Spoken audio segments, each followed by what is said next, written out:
And was there someone else? Oh, Greer, pardon me. Greer Bailey, come forward, and I see, here you are.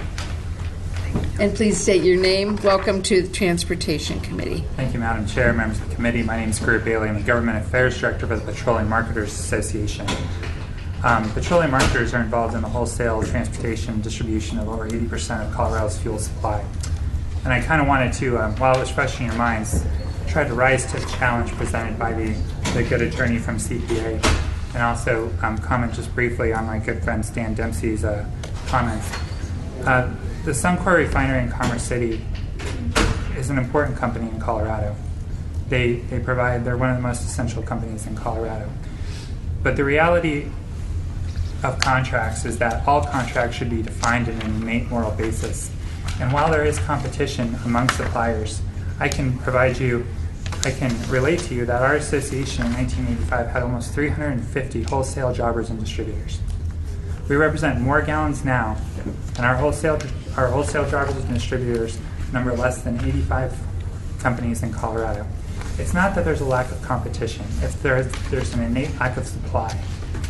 Our members were put on allocation by the refiners in Colorado a total of 7 times last year for various situations. Some of them not their fault, some of them planned maintenance or whatever. And so when you come, addressing the gentleman from Fruta, when you're talking about refined fuels, yes, you can potentially go shop a Sinclair or a ConocoPhillips or whatever, but it's not that there's not an unlimited supply of fuel out there in order to get that. And so in order to get that fuel allocated to you as a wholesale jobber and distributor, from that perspective, the marketplace is limited. When you talk about generally freedom to contract, you're assuming a couple things. And those things, when I was looking at the Columbia Law School, that there's going to be a capitalistic environment, there's going to be a high degree of competition, and the parties engaged in the contract have substantially equal bargaining power. The fact that fuel, the actual amount of gallons available in Colorado is so limited, skews that balance to the degree that the gentleman from Brownstein Barber was referencing, to a degree of meeting that contract of adhesion threshold in our perspective. Now, you can avoid in general contracts unjust provisions by shopping around if you have choices, right? And so the refiners in other states don't necessarily require these provisions. And those refineries in Borger, Texas, in Sinclair and Cheyenne, they supply the Colorado market with fuel. So how does it work for them to not require these provisions, but somehow in Colorado these are so essential?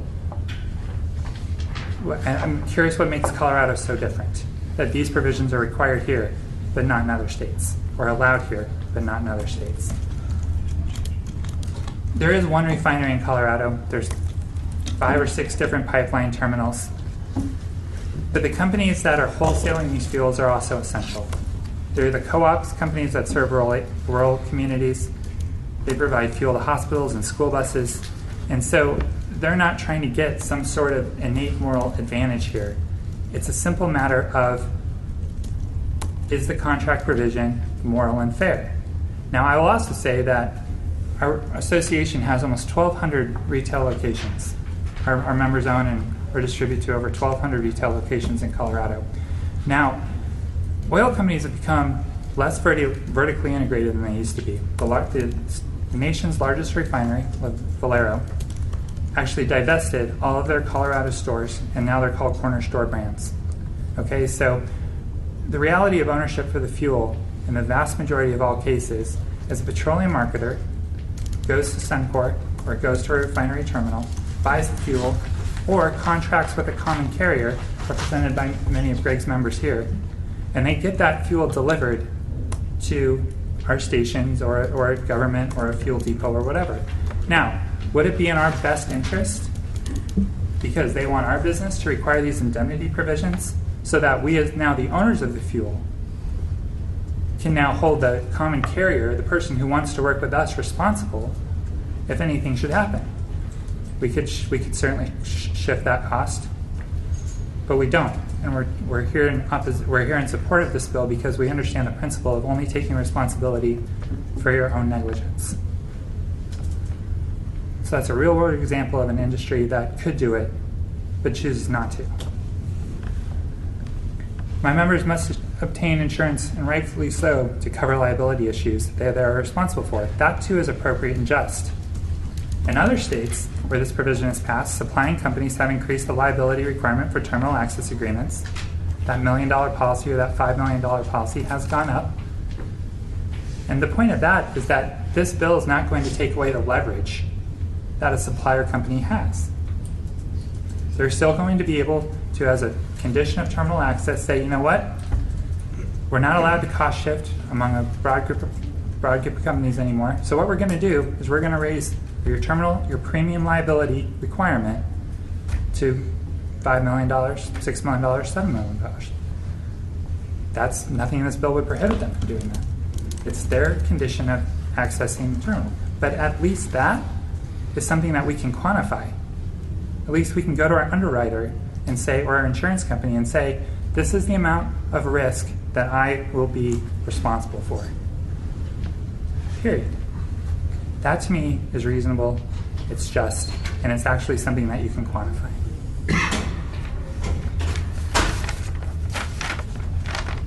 It is moral responsibility, it is moral to take responsibility for the actions that you cause. It is also reasonable to assume that these clauses in standardized contracts that we're asking to evaluate are not needed between two parties acting in good faith to address responsibility in the theoretical or real case of an accident. Access to supply, not terminals, but access to fuel supply is a non-negotiable part of our industry. And there is nothing innately different about Colorado or our members that would justify continuing to force them to accept these clauses when refineries in other states don't. Simply because something is efficient or common does not remove the ability or the obligation of the legislature to scrutinize it for moral justification. The simple existence of these clauses and your innate belief that companies on both sides of this want to act in a good partnership way, as Stan was saying about our members and him trying to be in good partnership, is the very best argument in our board's opinion why this contract is innately flawed. And so there is no harm in passing 1065. Thank you, Madam Chair. Thank you. Are there questions from the committee? I Senator do have John? a question, and I apologize because I've just spent much more time on this issue than I thought I ever would, since it's not my bill. But it's complex, and it isn't just that easy. And so, why did you tell me? I remember that you said that when this bill was here before, that you all were neutral, I think. So what happened? I mean, now something has happened. Can you tell me what that was? Put a real thing to it. What are we trying to fix? Not a could happen. Sure. What happened? Greer. The vast majority of our association focuses on fuel taxes, transportation. This is not our area of expertise. Right. A large part of that had to do with the ongoing, evolving, and changing dynamic of our relationship with our suppliers. Okay.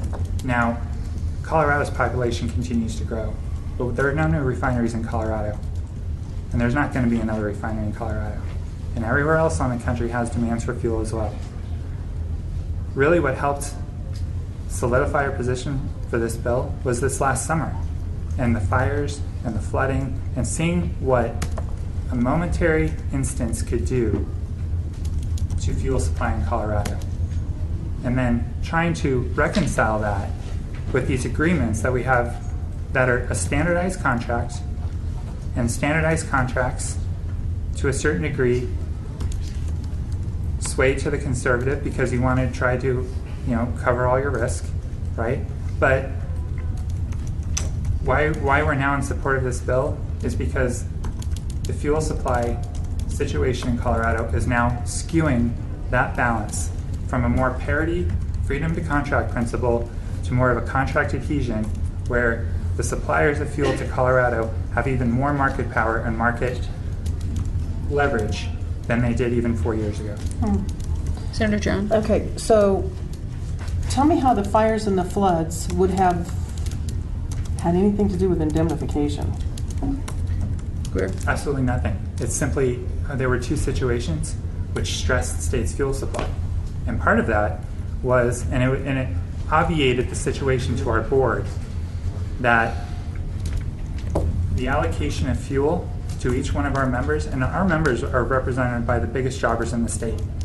You know, while we're happy to have some of the common carriers in our association, these are the guys that pull 50 million or 100 million gallons a month from these refiners. And if they're put on allocation, and that allocation reduces their leveraging or bargaining power, then that to me obviates the fact that these contracts are no longer equal bargaining between two people, but bargaining between somebody with a lot of leverage and no leverage. And our board does not support contracts of adhesion, which we very realistically fear that because the fuel supply in Colorado is so limited, that the suppliers are now in that position. Thank you. Are there other questions from the committee? Seeing none, thank you very much. We appreciate you coming forward. Greg, do you want to step back in? Yes. Okay. And then we'll just kind of have these folks on deck.